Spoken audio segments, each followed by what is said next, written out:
Hey guys, and welcome back to the Jab Podcast, Welcome back, baby. episode 6. Super pumped. Pay-per-view week. Yeah. UFC 262 coming at you from a sold-out crowd in the Toyota Center in Houston, Texas. Houston, Texas. Man, I would have loved for Derek Lewis to be on this card, man. Yeah, he's from Houston. Texas. Yeah. Well, yeah. Yeah, man. Better mics, guys. Can you hear us better? I think they can. I hope so, man. I think you can. We're still trying to get all the nooks and crannies out of this thing, man, and We said from the get-go this was a learning process. yeah, it was a man. learning process, man. So we're in the process of getting on Spotify and other podcast platforms. Can't wait. I know YouTube's hard for a lot of people to try to listen to a Right. 2-hour podcast on. So Right, you got to keep your phone open, and it's less convenient than all the other podcasts. we're catching up with the Joneses here, man. Yeah, man. We're just two guys, like we've said from the beginning, just two guys, man. What the fuck is TikTok? Yeah. What the fuck? And we've still only done one TikTok video this whole time. So, Yeah. How are you, Shawnee? Where's that stat boy? We need a social media manager. How are you, Shawnee? I'm great, buddy. Man. It's pay-per-view week, dude. Yeah, man. It's we're gonna crown a new lightweight champion. Yeah, and I can't It's wait crazy. to talk to you about Yeah. it too. Because I think we got different picks in that fight. Oh, I'm sure we do. But let's get into some news. We unfortunately we had some fighter cuts this past weekend. I saw that. Luke Sanders, Anthony Burchek, Alon Cruz, Jordan Griffin, and Ray Rodriguez. Yeah. Burchek just fought not too long ago. He fought Gravely. Yeah. Gravely. Luke just fought the week before last against Coleres. Felipe Coleres. Yeah, whatever. You gotta cut some people loose, I guess. I mean, especially with COVID going on. Yeah, Man, it does. people are It losing sucks. money right now, but it's guys like that can go to Bellator. I mean, there's Or there's guys on this week coming up that what's Soriano in the first fight? He's making his UFC return. right. Giagos is another guy. The guy he's fighting, he had his first in the UFC, left, and now he's back. He's been back for a while, but yeah, I mean that's another example. These guys can go work on some shit, and maybe they'll be back. We'll see. Yeah, good for them. Some fight movement here. We lost Amanda Ribas and Angela Hill this past weekend. That's been rebooked to June 5th on a fight night. That's the Rosenstruck Sakai card. Okay, yeah. And then also this Saturday we were supposed to see Jack Hermanson versus Edwin Shabazian. That's been moved to next weekend, May 22nd, fight night. How are you doing, man? You sound a little sick. Yeah, I'm under the weather, man. Yeah, I mean, you got a good attitude about Yeah, it. Though, so yeah, I'm powering through, guys. I'm going to power through. I'm sure you'll be fine. Yeah, it'll be all right. Phil Hawes immediately got a fight booked against Darren Wynn. Well, that had to be already in the works. It had to be, right? Had to be. Because, I mean, Was Hawes it makes no sense. You beat a guy like Dawkins, which we'll get into that, but you beat Dawkins, who's a real contender, and then Right. you get a Darren Wynn. Like, Well, that seems like a step down to me. And they mentioned that in the post-fight interview. They had said your next fight's already booked, but we didn't know who it was. But Maybe that was out there in the news, but I don't know the reason we missed behind it. it. Yeah. I don't know the reason behind it. It doesn't make sense to me. Maybe somebody can fill me in, but what else you got, buddy? It is Eric Anders, Darren Stewart, the rematch. The rematch from the legal knee. On UFC 263. I had Darren Stewart in Right. that first fight, and he was getting in mollywopped around. It was a good fight, man. It Oh, ended dude, Darren Stewart was in trouble, and he got saved by the illegal knee. right. But I'm saying it was a good fight up until that, in my opinion. I don't think so. I'm pretty sure Darren Stewart was getting mollywopped. Was getting his ass whooped. Okay, maybe I'd have So you mentioned revisionist history on that. You mentioned Shabazian. Okay, yeah. What else you got? Because I still got two more. Well, I want to bring up Alan Joban. Well, all right. So the Shabazian fight got Okay. moved back because of a positive test on Hermansson's on side. Hermansson's Yeah. side. I don't right. think we mentioned that. Okay. One more I got. Kevin Lee posted on Twitter yesterday. He's moving up to 170, and he called out Mike Perry. Thoughts? I like it. Mike Perry. Yeah. He said this is a temporary move, that he's coming back for Charlie Olives. Man. But after Saturday, Charlie Olives is going to be the light champion. Yeah, you can't call out. Yeah. Anyway, that's all I got on the news. I did want to mention Alan Joban retiring. Yeah. You know, put it out on Twitter officially last night, I believe. He'll be around though. He'll be doing pre. Yeah, he's on the post and the pre-fight shows on. Yeah, so he's very well spoken. Got the analyst look. What? Give me a professional athlete you would compare his career to, like a Brandon Roy or Portland Trailblazers. Yeah, just injuries. Always was a gamer. Like always in a good fight. When I saw it last night, I knew the one fight, the UFC debut versus Seth Baczynski. Like that's the one that always comes to mind, the knockout in his UFC debut. And I remember that night, I'm like, man, this guy's going to be something special. And it's just, injuries and other things, like he started to, back in, I think it was like 2016, he started to climb the ladder and lost against Gunnar Nelson. So, I mean, Alan Joban's the type of fighter, and I saw, I heard this on Sirius today, and it's almost like the fighter's like greatest compliment. The PJ, I think it was PJ Gifford or RJ Gifford. I'm sorry, on MMA Tonight. He said Alan Joban is the type of fighter you see him on the card, you're excited. Yeah, because you always know when he's fighting, there's a possibility of a knockout. His fucking left hand is like made out of brick or fucking concrete or something. I don't know. You got anything else in the news? No, man, that's all I had. I'm sure we're missing something. Didn't I just bring up something? What was the other fight that was announced just a few minutes ago? Let me see if I can pull it back up here. Brandon Royval and Brandon Royval and Alexander Pantoja. Pantoja. Yeah, dude. Possibly a number one contender fight besides no, because Alex Perez was supposed to fight this weekend against Schnell, I think. Right. So yeah, if I had to guess, I'm sure I'm missing somebody in the flyweight division, but that's probably your number one contender fight. I'll pull up the UFC rankings here and it's worth to mention this. Dana White did an interview with TSN today. Ngannou, Lewis targeted for the summer. Very vague. Really? Yeah. So no on the Jones deal. He said Jones and Stipe is a possibility, and then Jones came out and immediately tweeted no, he's not fighting Miocic. So well, he's gonna want to fight for the title. For the title, but Moreno's obviously number one with Figgy being the champ, which that fight's happening next month, I think. Yeah. Askarov is number 2, Pantoja's 3, Alex Perez, who was scratched from this card, is number 4, Benavidez, Royval's 6. So you got 3 against 6 there.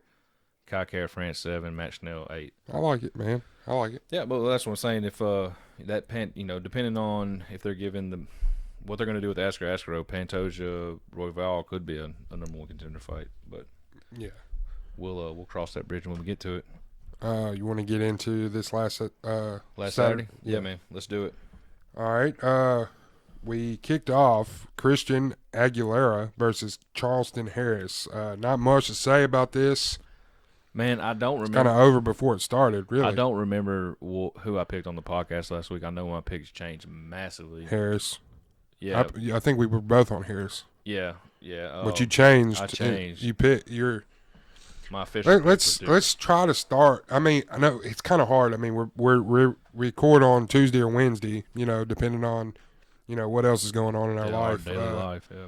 So, that's fine. But for the podcast, your pick was Harris. I mean, that's, I know. Yeah. That's what I'm saying. I don't. This is what matters. Remember all my picks from. This is the pick that matters. But I mean, I don't think you could look any better than Harris looked for a UFC debut. A lot of guys have the shakes or not all there. I mean, right. He wins Anaconda choke in the first round. I mean, as soon as he got it, it was tight, and I noticed he was out, and the ref kind of didn't see it. Mark Goddard noticed it a little bit late. It wasn't nothing dirty or anything like that, but clearly was out, and didn't tap. Well, he grabbed his arm the first time, Right, and and Aguilera moved his arm, so I was like, okay, maybe. But it's then not you, out. I mean, it was but like if you right looked, after that. but if you looked at it, his eyes were open, but you could tell he was like out of it. Yeah, that's a performance of the night bonus for Harris Yes. too. So he got an extra $50K. Second fight of the night was Joe Young. What's his name? Jun Ho Park, Yes. Young Park, best bet by Shawnee. That was his best Yeah. fucking bet. Underdog. Thanks, buddy. I was in Chukwi. Dude, Take us through this fight, man. I mean, it was the second round was crazy. It was a close first round. I had it scored for Park. Park's jab. Me as well. Why did Park have a fucking bullet hole in his chest? I know, man. It was weird. I thought immediately when he was in the prep point, I was like, dude, is that fucking staph? It looked like fucking staph, dude. It looked like somebody just took a fucking spoon and scooped out part of his chest or shot him real quick. Anyway, first round was close. Park was working the jab in the second. I think there was a nut shot in the second round. It was 2 nut shots. Yeah, because they took a point. Or there was one in the first or something, but they took a point. Yeah, they wound up taking a point in the second. I don't remember round. when the first nut shot happened, but the second one, it was from the replay. It looked like it was thigh, but it was a bad replay. It wasn't the clearest. It wasn't the best. Yeah, so we can't really speak on that. But so the point's taken away, and I score that round for Nchukwu because that round ended with a deep guillotine. Right. Yeah. Right. And he was winning the exchanges on the feet as well. So I scored it 9-9. Right. I did. With the the point. So, and then we go into the third round, and it's domination by Park. And Nchukwu was 10-8. gushing blood. Right. Yeah. But yeah, I mean, and that was I don't have the score pulled up in front of me. I'm pretty sure it was a majority decision. Majority decision. So the scorecard's 30-25, which a 10-8. You gave all 3 rounds to Park, and then so 2 10-8s. Well, one of them's the second round point Right, deduction. So right. it's 10-8 in that round, 10-8 in the third, and a 10-9 in the first. Right. And then 29-26 for Park, and then 28-28. Which I don't see how you – 29-26 is what I had it. I couldn't believe how slow Nchukwu is for a middleweight. Like, yeah. He was undefeated, too, I think, up to 5-0. that fight. Yeah, and he's slow with everything. But he'll improve. He's still young, got a long career ahead of him. Get into this next fight. Crazy, man. Klein versus Michael Trezino. Underdogs, man. Man. Yeah, I was all over Klein. He was the biggest I believe he was the biggest favorite on the card. He did not look like a minus 250 favorite. No, he was, yeah. He looked like a plus 100 Saturday night. Like it was, I was that was my most confident, felt like pick there, Klein didn't lose, and I could have seen Klein getting this fight. It was a close first round, there was some leg kicks, big kicks in it, but Trezino was just pushing the fight. The whole fight he was in Klein's face pushing him, and Klein was on a bike. Yeah, absolutely. So the way I saw it is second round's definitely Klein, third round's definitely Trezino. So it's who you gave that first round to, and with pressure and octagon control, I gave it to Klein.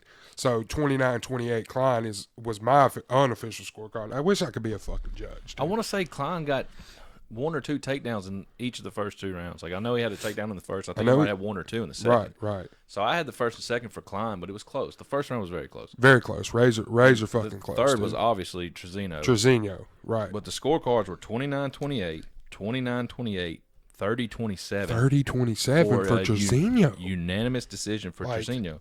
Somebody paid the judges there. That second round, the second round, there's no way Trezino won that round. There's no fucking round. I even tweeted out, who the fuck gave that a 30-27? I don't know, man. I'm not mad Trezino won that fight. I don't like it's not a bad decision on the grand scheme of decisions, right? Like the fight, you can make a case, right? Yes. Because that first round is close.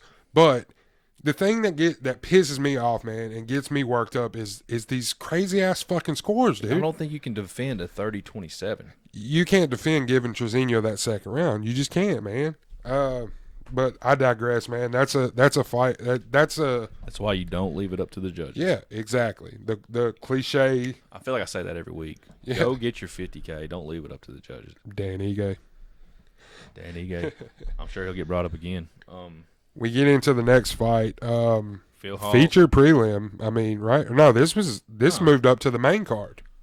No. Yes, Phil Hall's Dacus was the first fight of the main card. Was it not?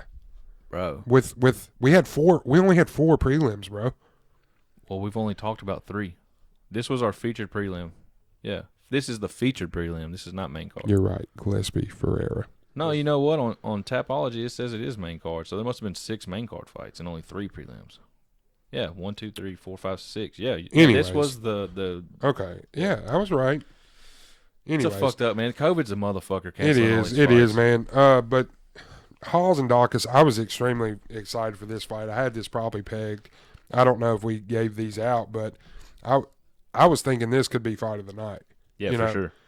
And Dacus, I gave him the first round clear, but then it was like he just, I don't know, man.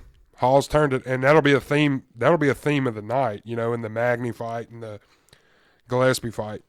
These Halls just turned it on second and third round and won both rounds. Shawnee thoughts? I thought it was definitely 1-1 going into the third. Yeah. And these guys came out swinging. Halls hit a takedown. I didn't see Halls getting the better of the advantages on the ground the way he did. Like, I figured this fight got on the ground. Dacus Pre-fight, you didn't see it playing out right, that way. and okay. I think if it did, it would have been in Dacus' favor. But coming in that third round, Dacus was acting like he wanted to stand. Like he didn't want to go to the ground. he wasn't engaging in any kind of grappling. So I don't know. I mean, man. Hall in that third round they came out swinging, and Hall's got a takedown, and he pretty much stayed in control for the remainder of the round from that takedown.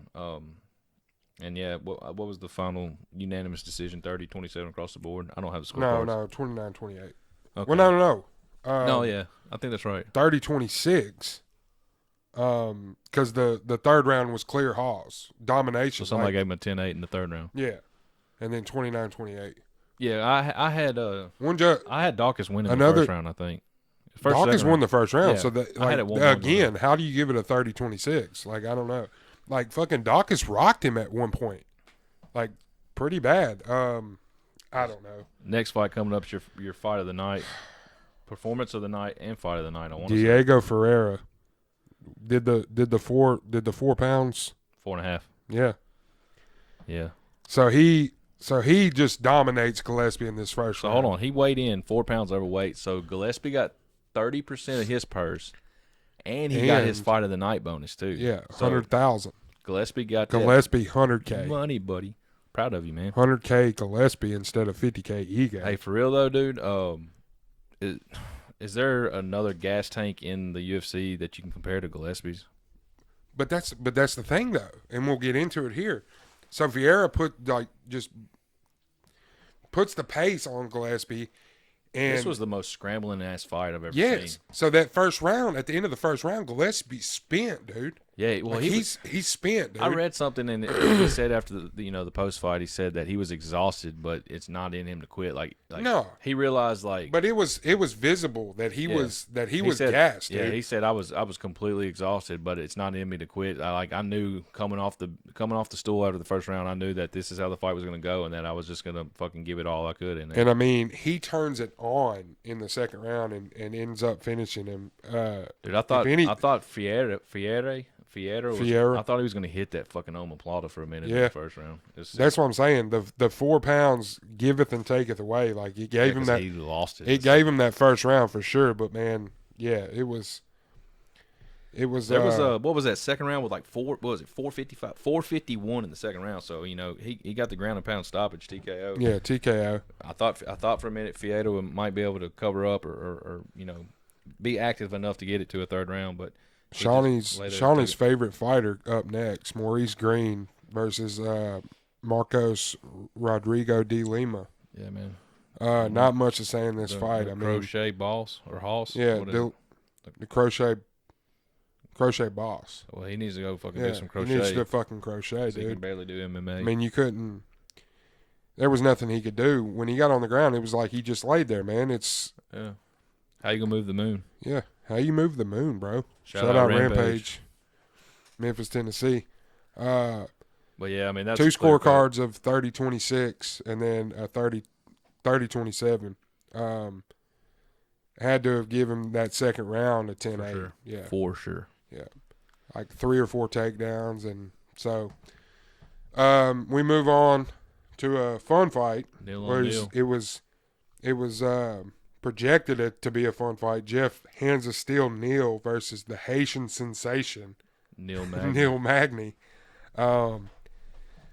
Neil gets the first round. Which Kind Neil? of back and forth.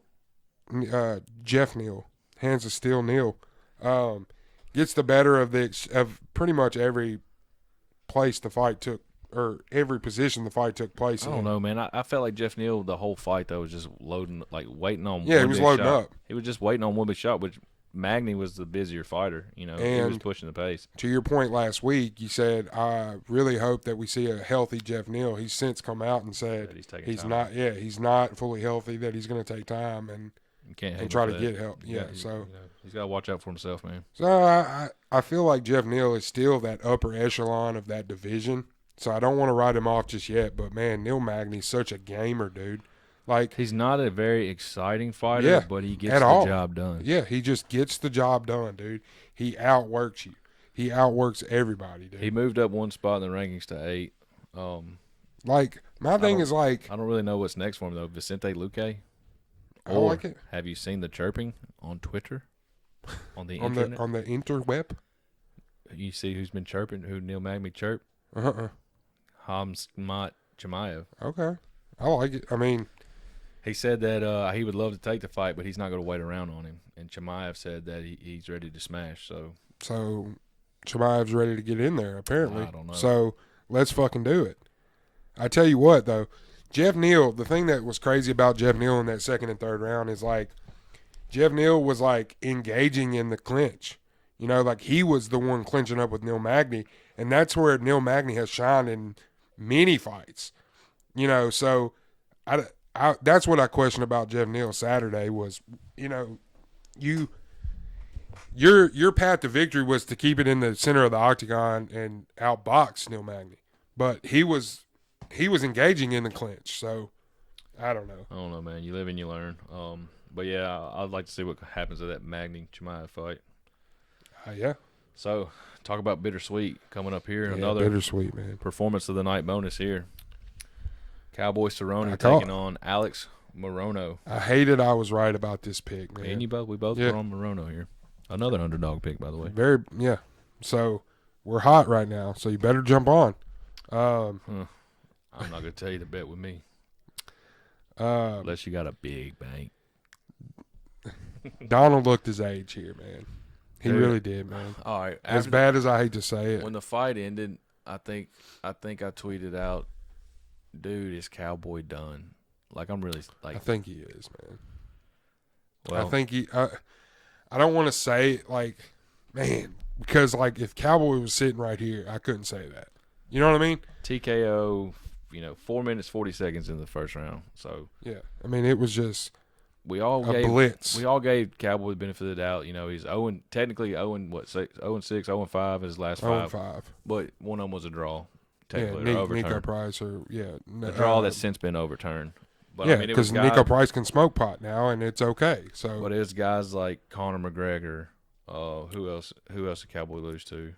Pettis, but it was a decision. But He fought. yeah, He's since fought after McGregor and before this fight. he fought Pettis after McGregor, but he fought Tony. Okay, Pettis Tony- moved to PFL after that fight. That was Pettis Yeah, last year. Okay, Right. He fought Tony, and Tony fucking tore him up, man, bad. That was a doctor stoppage, wasn't it? Yeah, Cut or and something. then Gaethje knocked him out. Yeah. Gaethje, that was the classic fight of Gaethje. Has him stopped, and the refs like wanting him to continue, and he's like sitting there hitting. Yeah. And then like Gaethje like fucking like flipped off the ref or whatever.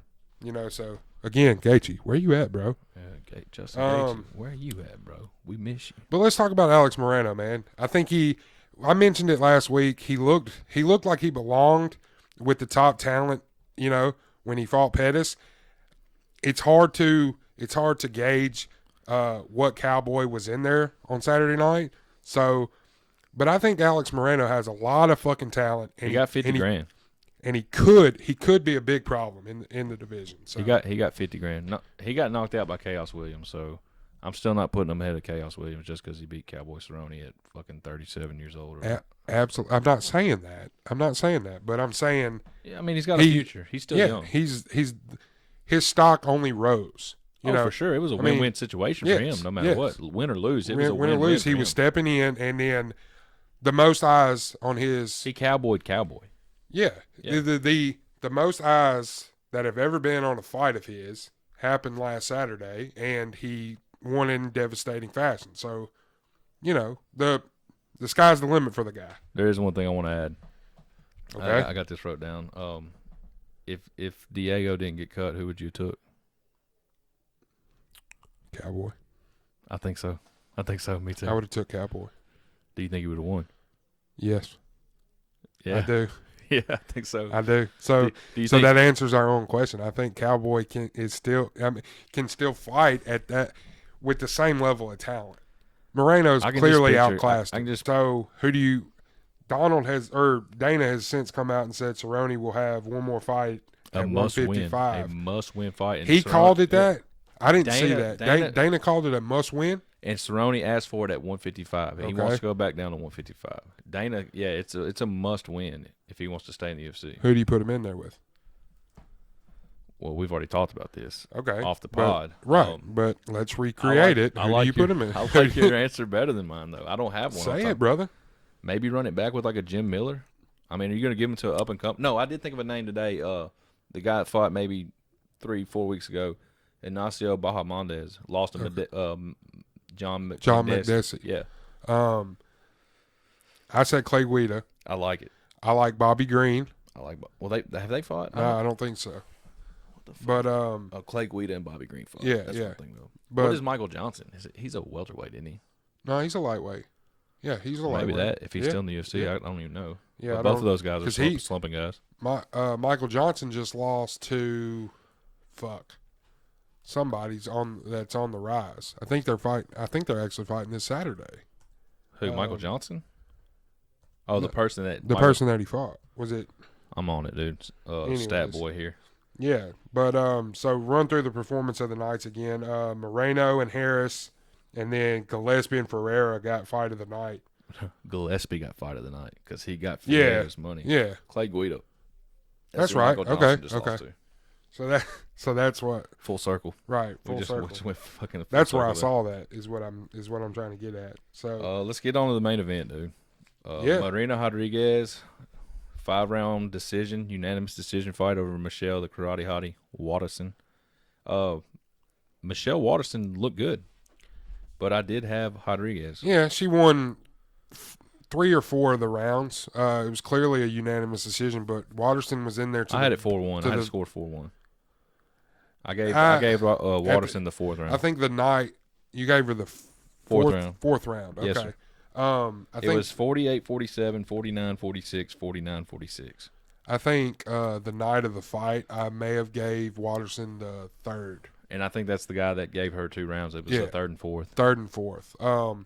But yeah, that third was pretty close. The thing I noticed the most in the fight is when Rodriguez would throw, she was throwing in bunches. Yeah. And she was trying to I saw something today or yesterday. Maybe. Michelle has perfected that side karate and kick. She was using it. She was using it low to Marina's thighs. She was using it high. Well, you remember in the 2nd round, she had Rodriguez's lead leg fucked up. And she recovered from it. Yeah. I remember if she didn't, she played it off well. I think that's why, and we said this that Saturday night. Marina wasn't sitting down in between rounds. No, she had her limping.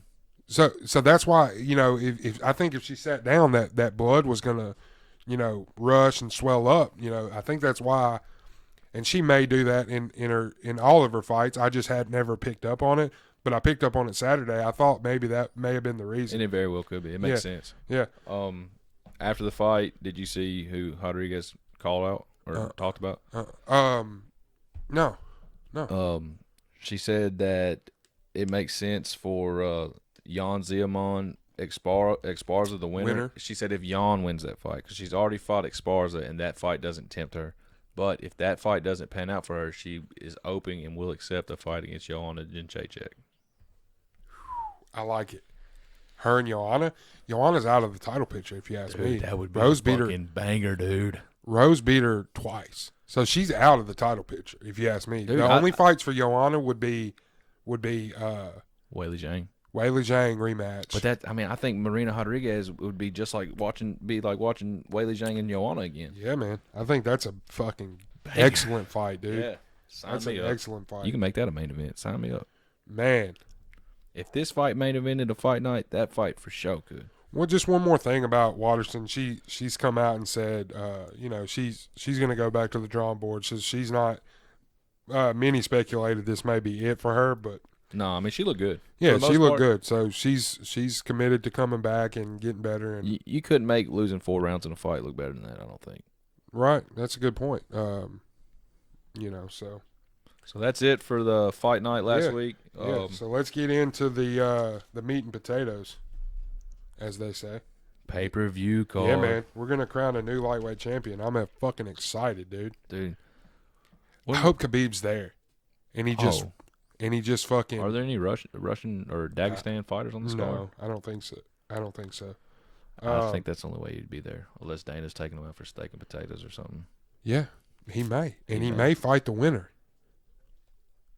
We'll talk about that in a little bit. All right, so getting into it, Sean Soriano and Christos Giagos coming in at to lead it off, a lightweight fight. Soriano UFC debut. He's taking this fight. No. He's back. He's coming back to the UFC. He fought in the UFC. I don't know, a few years ago. Went on. He fought three fights. Did mention that. He fought 3 fights and lost them all. Okay. He's 4-1 in his last 5. Do you have odds on this fight? I couldn't find it. Oh yeah. They're not on Tapology. They're not. No. They're on FanDuel. There may be. But anyways, Chicanos. Is that how you say it? Giganos? I say Giagos. Giagos? Yeah, like Giagos 3-2 in his last 5. Giagos. Not much. Do you remember Soriano? No, in his no, first sir. stint in the UFC? All I know is he fights. Man, I'm sorry, dude. No, I don't. I don't. He fights out of Black Zillions. Henry Hoof. Okay. So he's Okay. he's 4-1 in his last 5, all outside of the UFC. So Do you have odds on it? no, I can get odds. Though. Yeah, it's okay. I don't know why I don't have FanDuel pulled up. Like I figured, rookie fucking mistake. Here, there. I got it right here on my phone. Just stall for a minute, man. I can talk about it. Talk about the fight. I mean, Yeah, Giago's 3-2 in his last 5, and he's lost that. but his 2 losses, you know who they are. Uh-uh. Jakar Close Okay. and Charlie Olives. Really? Yeah. How long ago was that? I don't know, man. I mean, how many things you want me to look up? So, right now? Giagos is a minus 192 on FanDuel. Soriano's a plus 154. Okay. So, if you know more about these guys than I do, then, tweet me and tell me what to bet. Okay. At SeanDogB. I'm gonna pick Giagos, just because this is a short notice fight for Soriano. A little less 2 weeks, maybe a little over 2 weeks. So we move on. 81% of the public's on Giagos. Okay. 84% decision, and I'm picking Giagos decision too. So Okay. I'm a fall suit. We move on to Kevin Aguilar versus Tucker Lutz. Lutz is minus 125. Aguilar is both minus money. Do you know much about either of these guys? I know Tucker Lutz has been on Dana's twice. I've seen both of them Yeah, live. yeah. I watched Yeah. both of them live, and I wasn't impressed with. He's on an 11-fight winning streak. He's 11-1, so he lost his pro debut and has riddled off 11 straight wins. I remember his first. But it's a red flag that he's fought on Dana twice. Dana White's contender series twice and didn't get a contract. His first contender. Well, he did a second one, but his first contender series fight was boring, in my opinion. Okay. Was he a wrestler? Man, I don't know. I guess, or a boxer. He wasn't impressed. I watched Dana White contenders, but I don't remember him. He didn't stick out to me. No, he was like a prelim. But he was like one of the first 2 fights of the night. On the first one, the second one, I think he was like the 3rd or 4th fight. Okay. But the second fight, when Dana invites him back, it's like 2 months later. It's like September was his first fight. November was his second fight last year. Mm-hmm. And the whole talk leading up to it is like, I told Dana I owed him a finish. And he fucking wins by decision. Like, he didn't leave it all out there. Like, that, it just disappointed me, man. Yeah. Okay. Aguilar's got 17 wins, 10 knockouts, 1 submission. Lutz has got 11 wins, 6 knockouts, 2 submissions. This is Lutz UFC debut. You mentioned that. Contender Series.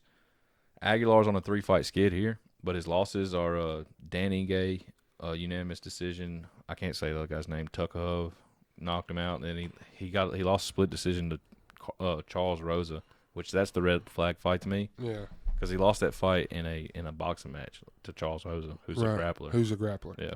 But he's working on his hands, but still, he's known as a grappler. He just lost to Derek Minner. Right. And I had him picked. What a shame. But 72% on the public's on Lutz here, 74% decision. I'm gonna pick. I'm gonna pick Lutz. I'm gonna pick Lutz too, but I wouldn't be surprised at all. Against my better judgment. Him. I mean, did you have the line on that fight? I don't. Yeah, they're both minus money. Minus 125 for Lutz and minus 105 for Aguilar. Staying away from that one. Yeah. I'm not betting it. Yeah, because I don't want to. Yeah. I mean, we got to pick the fight because of the pod, but you know, I ain't betting it. Yeah. So we move on. Gina Mazzani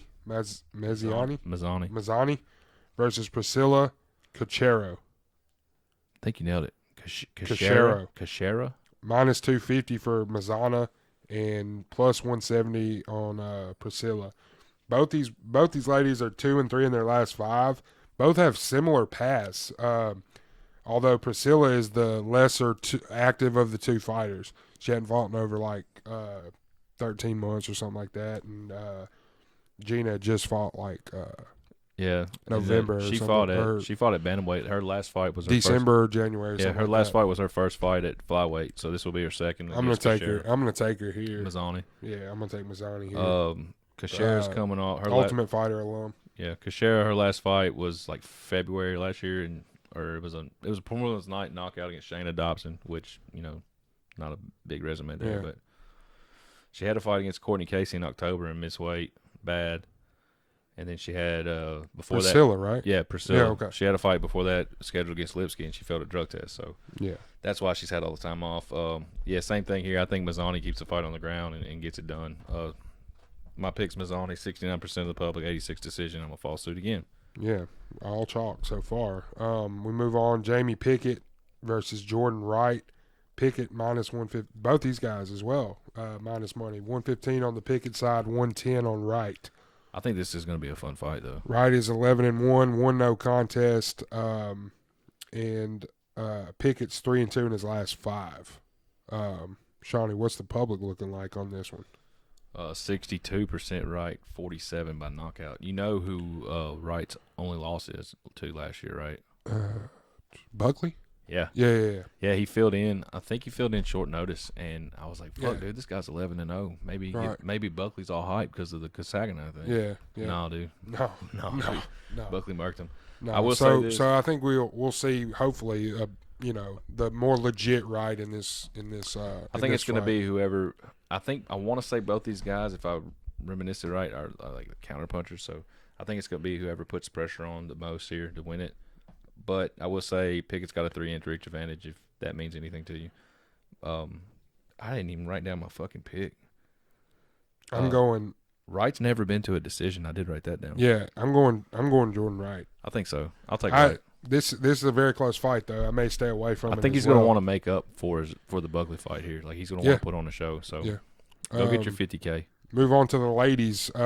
Andrea Lee versus Antonina Shevchenko, little Shevchenko, or I think she's older. Oh, she's older. She's older. Yeah. Shevchenko and Andrea Lee. Minus 150 for Shevchenko, or minus 185 for Shevchenko, plus 145 for Lee. 2-3 in her last 5 is Lee, and 3-2 in her last 5 is Shevchenko. Kind of up and down with Shevchenko. She fought Ariana Lipsky last, I believe. Yeah, Andrea Lee. She's 11-5. You said that she's lost 3 in a row. 3 in a row, but did you see the name? She lost to Roxanne Modafferi. Right. I think that was unanimous decision. Lauren Murphy. Calvillo. No, Lauren Murphy was a split decision, and Joanne Calderwood split decision. Calderwood. Okay. Those are 3 top tier names. They're names. 2 of them are split decision. So, both have been in there with both ladies have the experience here. Eileen Shevchenko here just because of her training partner. I mean, Will you repeat the odds for me? 185 Shevchenko plus 145 for Lee. I like the value on Lee there. Do you? Okay. Yeah, because I'm not mad at if it. she can get Is that your official pick? Yeah, because I'm going to bet it on FanDuel. Okay, I'm going to go with Shevchenko. I'm going all chalk in the. I'm hoping Lee wrestles, and if she gets her on the ground, she can hold her there. But with that being said, Shevchenko was able to hold Lipsky on the ground in that fight. Yeah, exactly. So that kind of debunks your theory there. Well, it's a possible bet. It's a possible. And I'm fading the public because 82% is on Shevchenko and 81% is decision. So I'm going to fade the public. Yeah, the public there is betting on the name. It's just like when you see Nurmagomedov. It's that, and it's the last fight. The public is always what happened in their last fight. Yeah. So. Yeah, for sure. We move on. Mike Grundy taking on Lando Venata. Excuse me. Why do I like Lando Venata so much? Because he took that fight against Tony on fucking 6 days notice. This was way back in the day. He's one of those win one lose one, win one lose one. And he is, but we all like and it's crazy you fucking say that, dude. Lando has that in that taking that fight against Tony on 6 days notice and taking him fucking to a decision. He's young too. He's only like 29, 28, 29. But you're right. Win one, lose one, win one, lose one. He's 2-2 and he had the draw. I don't recall who it was against in his last 5. Mike Grundy 4-1 in his last 5. Grundy's the favorite, minus 125, and then Lando's plus 105. So pretty damn near even fight. Hey, I like Lando here. I do have a note. You like Lando? I like Lando here. I don't know much about Grundy. I do have a note that's they've got 7 losses and only 2 of them are stoppages, and pretty much. I mean, this is a toss-up fight. The bet for me, the FanDuel money, put your money on the bet is goes to a decision over 2.5 rounds. There's more value in that than goes to a decision. Over right now, the bet. They're all minus money. Over 2.5. Isn't that the same fucking thing? Well, I mean, I guess you could get stopped at 450 or whatever. Yeah, but the line's different. I mean, the bet's over 2.5 rounds because it's minus 192. If you go fight goes to decision, it's like minus 250. Or something. So, okay. I mean, 64% on Grundy, 84 decision. I'll pick, if I have to pick for the podcast, I'll pick Grundy decision, but my money bet is over 2.5 rounds. Okay. All right. Well, my official pick is Lando. I like it. Well, good. We're different. We're different. Yeah, we need to differ, man. I feel that's what makes a good podcast. I feel like the last couple fight nights or we've been damn near the same. Maybe one I know. or two. So. I know. But last week it was kind of. We both saw the same exact value, last week. I don't even. But I did last week. I will give you fucking credit on that Park pick. I thought you were dead fucking wrong. You did? I thought you were gonna be dead fucking wrong. Don't ever doubt me. You're a fucking guru, bro. I'll tell you straight up if it's a toss up or I'm not sure. But if I get to liking a guy, I will tell you too. All right, man. I hear you, brother. Feature prelim. Yeah, Jacare Souza versus Andre Munoz. Munoz. Jacare minus 125. Munoz. How do you say it? I say Muniz. Muniz? It's IZ. It's not IZ. OZ. It's not OZ. Munoz would be OZ. So Muniz. Muniz? Muniz. Plus 105 on a 6-fight win streak. Jacare fucking 1-4 in his last 5. His only win is Weidman. Did you call out the odds? Because I didn't hear it. Yes, man. That's like the 3rd fight in a row, bro. I wish I would have wrote him down. Jacare minus 125. Muniz plus 105. That's like the line in a lot of fights on this card, man. I like Muniz. I like him here. Well, right now on FanDuel, they're both minus money. Oh, are they? Okay. Well, if I can get Muniz, I wrote these odds down this morning. That's why I'm asking because I'm saying I want to know what you say to what it is now because if I can get Muniz plus money, I'm taking it. I'm betting it. Yeah, but I'm not gonna bet it. I'm not gonna bet it minus. Maybe parlay. I mean, it's damn near even money, so it's the same. I want to say that Muniz is a submission. Like most of his wins are submission. I don't have it in front of me. Yeah, I do. Fuck you. Yeah, I do. He's 20-4, 4 knockouts and 13 submissions, and then all 4 of his losses are knockouts. So I don't see and Jacare's never been submitted, so I don't think this fight's gonna be a submission. No, he's not submitting. He's not submitting Jacare. No, I'm gonna tell you that right now. No. If that's a bet, It's got to be like minus 650. You said Jacare's last fucking. Munez by submission. I'm on it right now. I got it right here. But it's got to be like minus 700 at least. Oh, Jacare does not get submitted at all. plus 1,200. Man, yeah. But no, you said earlier, Jacare's last win was Weidman. Yeah. But like I said a second ago about the public, they're always looking at the last fight. Like that Holland knockout's like a once in a lifetime thing, dude. Like, It is. You're not gonna see that. But you can't give Buckley credit for it, and if you're not gonna give Holland credit for it, For sure. Yeah. For sure. So, They're both flash knockouts, yeah, man. It's something crazy. I mean, everybody, so. So you're picking. The pick's Muniz decision. 53% on Jacare and 43% by decision. I'm taking Muniz decision. I like it too. And I will say now that I just said it, but if Muniz is plus money come Saturday, there will be money. I'll bet money on it. Fair enough.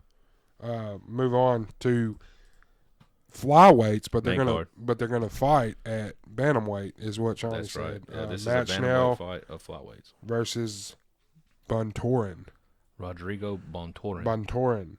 I like Bontorin, man. I'm gonna be that guy. If you look at his let's last hear it. fight against Cacero, France, he was winning. There was moments in that fight where he had deep chokes. And he was outworking Cacero, France, which everybody praises Cacero, France because his gas tank. Right. And then he gets caught with a fucking kick, and the ref stops it late. I want to say it was late in the second round. I could be dead wrong on that, but I had Bontorin picked in that fight, and maybe that's why I feel the way I do about the guy. But I like him here, man. I like Matt Schnell though, man. Matt Schnell has the resume. He has the resume, man, and he is on the rise. 4-1 in his last 5, minus 165 here. Bontorin is plus 140. So if you like Bontorin, that's good value there. I don't know. I'm gonna go with Schnell. Don't really have a strong opinion of this because both fighters are gamers, man. So I think Snell's the right pick because I feel like we use that word a lot, gamer, but like we do. We've gotten better though. We should use it a lot more. Like the second episode, dude, everybody was a fucking gamer. Man, gamer. I mean, we had a guy nicknamed Gamer. Gamrot. Gamrot, the gamer. Yeah. He's a gamer. Matt Schnell's last 2 losses is Rob Font and Alexander Pantoja. So, nothing to sneeze at, man.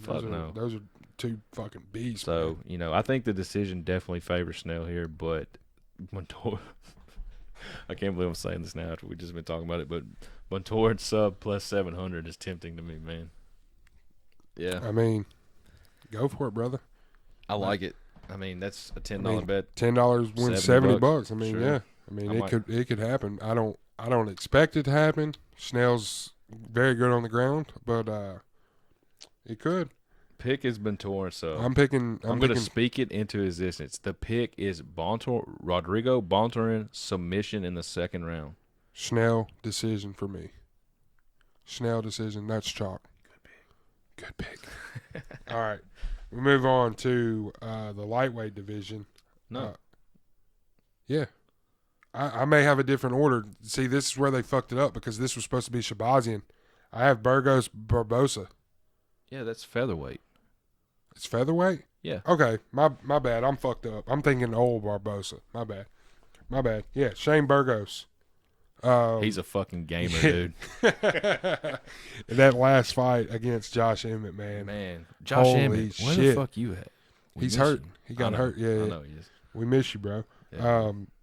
Burgos is minus 130 in this fight. Barbosa coming back at plus 105. Barbosa 2-3 in his last 5. Burgos is 3-2 in his last 5. But that fight that he had against Emmett, man, dude, that could have been he showed he belongs in the upper echelon of the division. Yeah, dude. Can you name 145, not 155? Can you name me Burgos' 2 losses? He's what, 12-2, 13-2. So Emmett and Rob Font. Calvin Cater. No, Rob Font. Cater. My Calvin bad. Cater. Font's. I'll throw out some little lines there for you. Burgos by KO is plus 20 right now on FanDuel, and Barbosa is plus 380. But the favorite is Burgos by points, which is cool, whatever. But I like to see action, so. I like Burgos by knockout. What's that? What'd you say that It was? says plus 420. Plus 420. I like it. I'll throw that. I'll sprinkle some on that. You like it? Yeah. I'll piggyback you on it. Yeah, Barbosa likes to stick his fucking head out there and get fucking hit. I bet that goes down by Saturday though. I bet it does too. We better bet that. Better soon. fucking jump on it here on Tuesday. But Burgo, yeah, that's the thing you said about Barbosa. He's got. Sorry, we have an advantage on you guys. We're recording on Tuesday. You ain't gonna hear this until fucking Thursday, So, but we'll tweet it out. Shawnee, tweet that shit out. Preview the fucking podcast. Dude, put it on TikTok. TikTok. We got to utilize that fucking interweb tool. All right, man. No, hang on. You had something else on this? I don't know. I'm going through it. Have you looked at Edson Barbosa's resume? Like, he's got 9 losses. Have you seen his fucking UFC career? It's man. Ridiculous. It's fucking ridiculous, dude. Like, the ups and downs of this guy's career, Put some man. respect on his name. Yeah, the Terry Edom knockout will live on forever. Not even that. This dude's fought the who's who, man. Yeah, absolutely, dude. He's been. You name a guy at lightweight or featherweight, this motherfucker's probably fought him. Yeah, his last 2 losses are Inge and Paul Felder. Before that was Justin Gaethje. He beat Dan Hooker, lost to Kevin Lee. He's fought Khabib. He beat Khabib. No, I'm kidding. Everybody knows that's a lie. Dariush, Gilbert Melendez, Anthony Pettis, Tony Ferguson fought Dariush, man. Yeah, he beat talk Paul about him Felder later. before that. Michael Johnson back in fucking, that's got to be when Michael Johnson was good, 2015, yeah. Dude, Michael Johnson was a motherfucker. Donald Cerrone, Bobby Green. This dude's like, fuck, man. Yeah, but he's coming off a win off of Makwan Amir Khani. Oh, yeah. Let's anything else on that? I gave you the say our picks. I guess are we both taking Burgos? You said you was piggybacking. I got Burgos knockout. I was talking about piggybacking it on with money on the knockout deal. No, I'm picking dude, anything I bet, I'm picking it on the podcast. So 59% Publix on Barbosa, 53 decision. It don't really get much closer than that until we get to the main event. But yeah, I'm taking Burgos in a nail biter. I think this is dude, the co-main, the main in this fight, it's so hard. If you had to put your pick for performance of the night, those are the top 3 choices. Man, dude, that's tough. The fight of the night prediction. Yeah, we said we were gonna start doing it. I don't think we did it last week. Yeah, I don't think we did either. Dude, I'm cool with going with this. I think I'm taking Ferguson and Dariush. Okay, I think so. But this is not a bad second. Right. So it's official. The pick is Burgos. I will leave it. I'm going Burgos knockout. We move on. I'm going Burgos decision. Okay. But I'm betting Burgos knockout. Okay. So your official. My bet for the podcast. I got you. Decision. We move on. Caitlin Chikagian versus. How do you say her first name and last name? Vivian Arroyo. Chikagian's minus 150. I think I nailed it. Araujo plus 125. 4-1 in her last 5. Chikagian's 3-2 in her last 5. I like the match. I like the matchmaking here. Yeah. Is Chikagian back focused? Is she going to be the title contender that we thought she could be? She might be. I wanted to call her a gatekeeper, but I think that's a bad way of putting it. Yeah, that's. Because we mean no disrespect in that. Right, there's no disrespect. Meaning, I really feel like she was giving Andrade a good fight until she got hurt. Yeah, absolutely. And then 100%. She ran into the fucking bullet of Shevchenko. There ain't nothing you can do about that. No pun intended, man. No pun intended on that. It was 100% intended. I know, dude. I like her in this fight. I like her decision. I don't want her.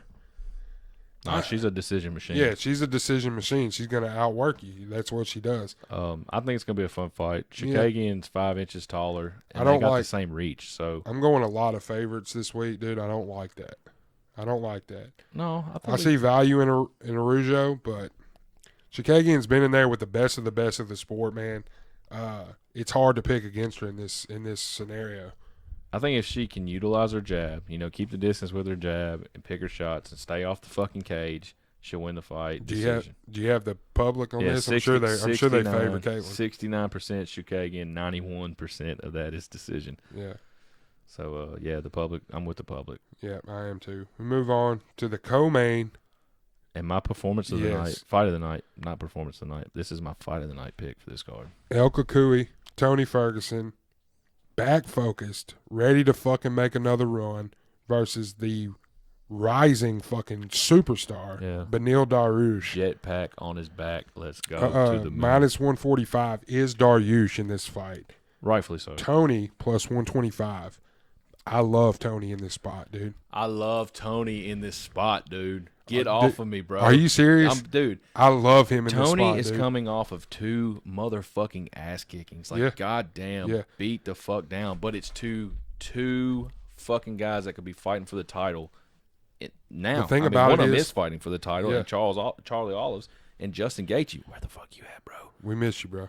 I mean, come on, dude. I mean, you cannot knock Tony for those 2 losses, even if they were brutal, fucking hard to watch losses. Yeah, hard to watch at times. Yeah, for sure. Man, Dariush is on a 6-fight win streak, but he has never faced anybody of this caliber. Never, man. Nobody. I love Dariush. I've been a fan of him since he got in the UFC. And if he wins this fight, I'll be fucking mad happy for him. Yeah, it'll be a coming out party for him. That doesn't even make sense. I'll be mad happy for him. No? Oh, whatever. It works, man. You make it work. But in a sense, like this is the biggest fight of his career, no doubt about it. If he wins this fight, he's solidified himself. So he's in title contention now, but he'll really be in title contention if he wins. Yeah, we're talking about him next fight, title eliminator. Like, Justin Gaethje, where the fuck you at, bro? I think that's who fights. I think that's who Gaethje fights. Dude, we're gonna have to have a party when Justin Gaethje actually fucking finally fights again. It's gonna be. We may have to go live. We need wings on the table. I'm talking about YouTube, fucking video, fucking podcast, dude. What do they call those? Movies? I don't know. I don't know. Shows, TV shows. Anyways, I don't want to disrespect Dariush, but for sure, Tony has come out and said. He's fucking focused, dude. I'm expecting a football.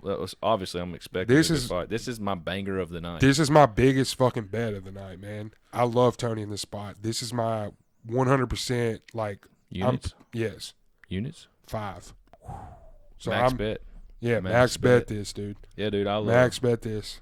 Whatever your units is, $25. We don't unit shame on this podcast. Hey, dude, $5, $10, $100, $1,000, whatever. I was for sure max you were fucking taking Dariush here. I love Dariush. I'm a big Dariush fan. However, I thought you were gonna hit me with some mad Dariush shit. Like this is why Dariush is winning this fight. And I don't come with big stats on this podcast. That's not what I do. That's what you do. I wouldn't say big stats, no. I just research a little. Yeah, we just research a little, but a lot of my shit is from the heart, dude. This is the most talented fighter Dariush is ever been in the ring with, or the octagon. For sure, not the ring. This ain't pride. Anyways, but Tony has something to fucking prove in this fight. And that's the thing. That's the thing, kind of like with Jiri Prochazka. Yeah, Dariush is kind of like that in the sense of his oddball timing. Yeah. But Tony does that shit too. Tony will do that fucking spinning front flip weird shit. And you're gonna have to Tony's gonna have to be on the verge of fucking dying. Or break. I mean, Charlie Oliveira had his arm twisted in ways I couldn't imagine. Good God, man. I mean, I love it, man. I love Tony in this fight. Dude. How you taking him? Decision? Probably decision. It's a 3rd-round fight. Yeah, I think so. Probably decision because Dariush, to his credit, is hard to stop. So is Tony, for sure. So is Tony. I mean, that's what we just said, but Gaethje barely did it, and he had to beat the fucking brakes off the dude to do it. Yeah. All right, so let me throw this out there. Our picks, obviously, Ferguson. 54% is Dariush from the public, 74% of that's decision. My pick is Ferguson, and I'm going to do decision. I think that's a smart pick. But here's my question for you.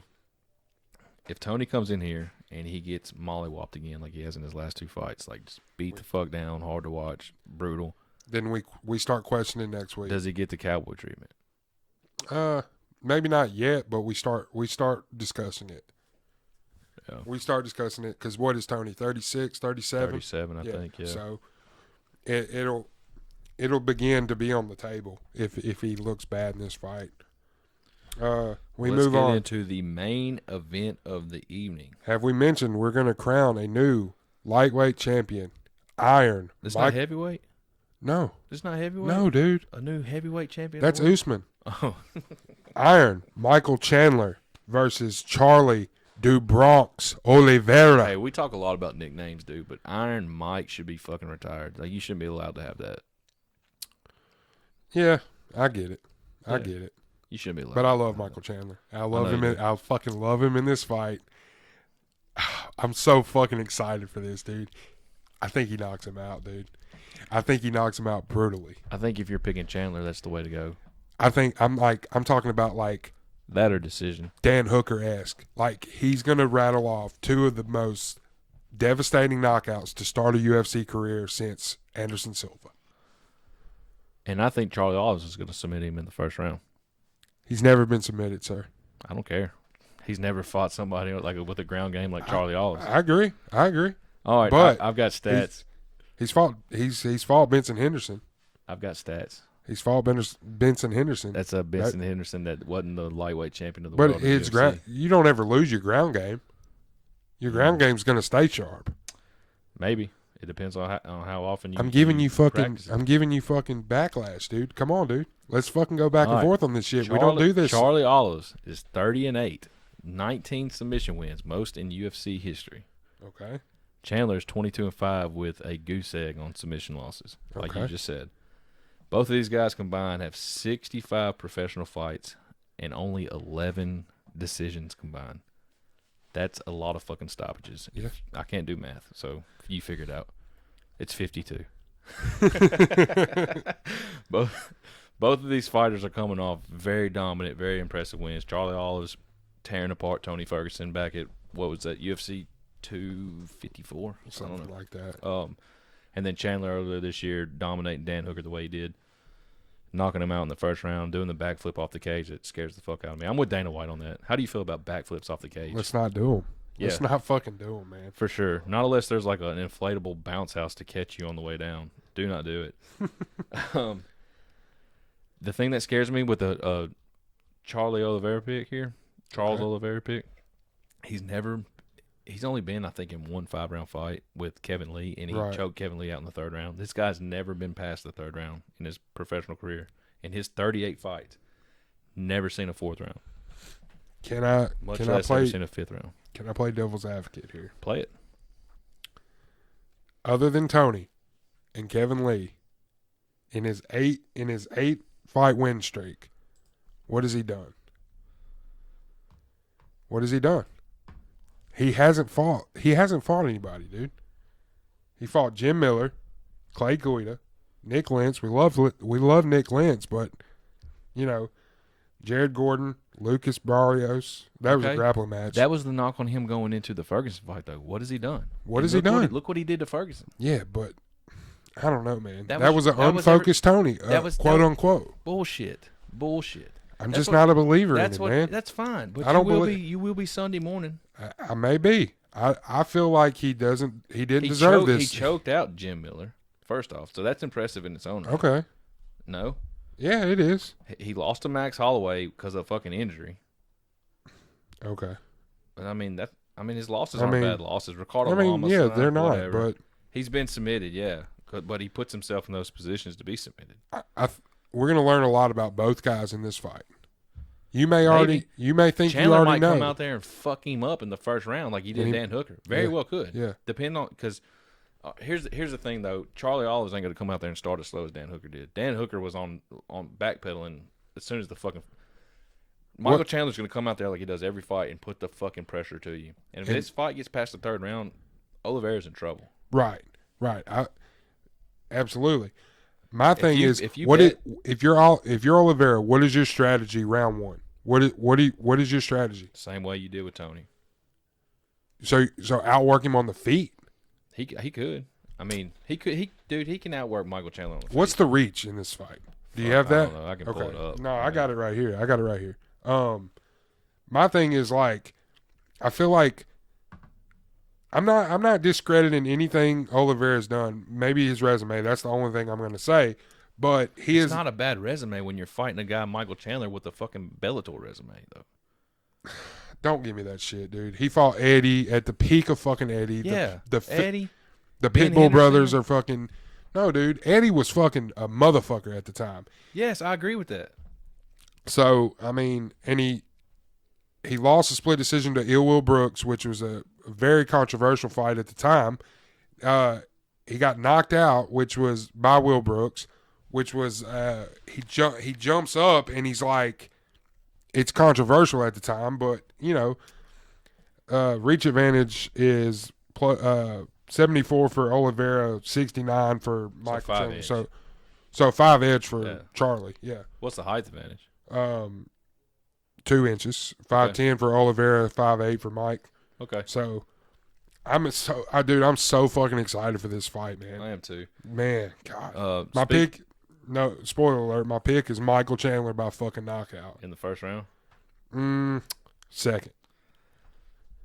I don't think Chandler's knocking him out. It could happen. I'm not a doubter that it won't happen just because anything's possible. You can't doubt it. Just like I can't doubt that Oliveira got throw on a fucking choke. Oliveira got fucking lowballed so much in his career. He did. Because nobody ever knew what he fucking really was. But he's a shootbox. He's a shootbox guy. Michael Chandler, Sanford MMA in Florida. So we didn't mention the odds yet. Charlie's a -135 favorite, but Chandler's coming back at +110. Rightfully so. Parlay Chandler and Tony. That's my can't lose parlay. Fuck, he said can't lose. Gotta bet it now. Gotta bet it now, dude. Can't lose parlay. Just to go back on my shit from earlier. God, I'm so excited about this fucking fight, dude. Michael Chandler's had 4 5-round fights, decisions. He's 2-2 in them. Yeah. But his 2 losses are both split decisions. So, if this fight I'm not gonna doubt Charlie Oliveira if it gets to a 4th and 5th round. Yeah. But I've got no reason to believe in him because we've never seen him in that position. We've never seen him in that spot. I think he's got a gas. I think he's got a gas tank for it. I mean, he's had some issues with weight here and there, but I think we've just never seen him in that spot. It's uncharted territory, So hey, bro, you lean the veteran in that spot that's been in the wars for sure. I mean, he's the daddest dude in the planet. The daddest dude in the planet. That's what he said at the presser. Yeah. If Michael Chandler wins this, Gaethje. No, well, yes, for sure. For sure. Can we get a poster like the Stipe? Yeah, man. Like the Stipe and Arnold? Yeah, we'll take a picture of we got the in the room we record in. We got the first ever podcast. The first ever fight card that we talked about on the first podcast. Stipe and Ngannou rematch. UFC 260. Yeah, we have that hanging up in here, so it's kind of cool. We'll I'll take a picture and send it out on Instagram. So that's at the Jab Podcast, by the way. Yeah, at the Jab. And Shawnee, you tweet it. Give your tweet or your handle out. I threw it out there earlier. It's at Sean Dog B. At Sean Dog B. I got a couple responses and a couple likes last Saturday. Yeah, man. I stopped tweeting towards the end though.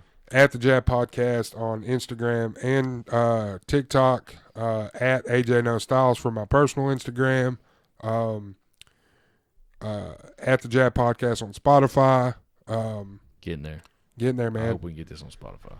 Yes. Let me throw this out there because I'm not quite done yet. Okay, I'm sorry. And this is another reason that it gets me up for the fight. If you're not an MMA fan, but if you're not a UFC fan, but you watch it on pay-per-views and you don't really know the names, 50-50 public.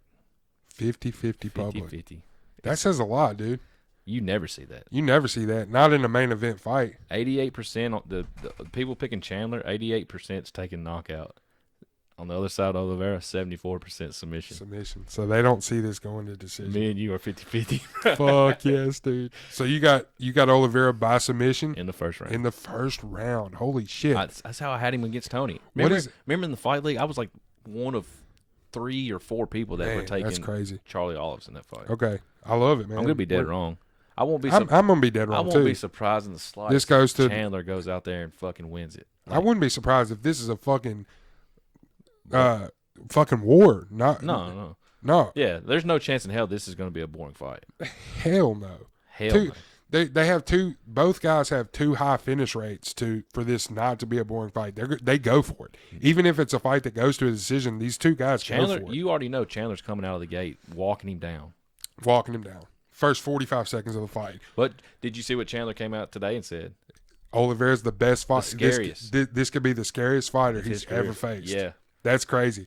for the guys that he's been in there with, Hey, even if it is a Bellator resume. I mean, Mike's been in there with the fucking best of the best. That's one thing I want to say. Like, there's not a better guy on the planet. There's not a better fighter on the planet.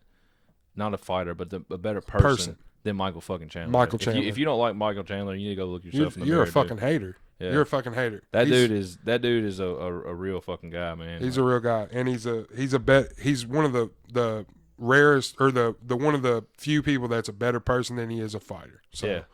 He's not the guy that's gonna talk and shit. No. With that said, I'm not wrapping this up yet. I got one more question. Let's for go. You, big dog. Let's go, big boy. What's your question? Can either one of these guys bring back the Eagle? I think Mike can. I think both guys can. I think matter both of of them fact, can. I think both of them can. I think both of them can. If I think short answer, yes. I think and it may not be this year, but it may be the beginning of next year, and that's why Khabib had to relinquish the title. I mean, they got Poirier and McGregor's got to figure their shit out though, because if Khabib's got one more in him. If McGregor goes out there and beats the fuck out of Poirier, he can talk himself back into a Khabib fight. Khabib's got one more but in I him. would much rather see a Oliveira Khabib than that. Khabib, I've stood by this. Khabib will never come back and fight Conor, but Khabib's got one more fight in him. You don't think he'll fight Conor? I don't think so. I think Conor can talk him into it. I don't think so. That's all I got, man. That's all you got. Hey, man, that's all I got. So we love you guys. Follow us on our socials. As soon as we get this out on Spotify, we're throwing it out there. Yeah, we'll promote the shit out of it. You guys promote the shit out of it too, man. We're only as good as our fans. We love you guys. Thank you so much for the support, and we'll be back next week. Jab.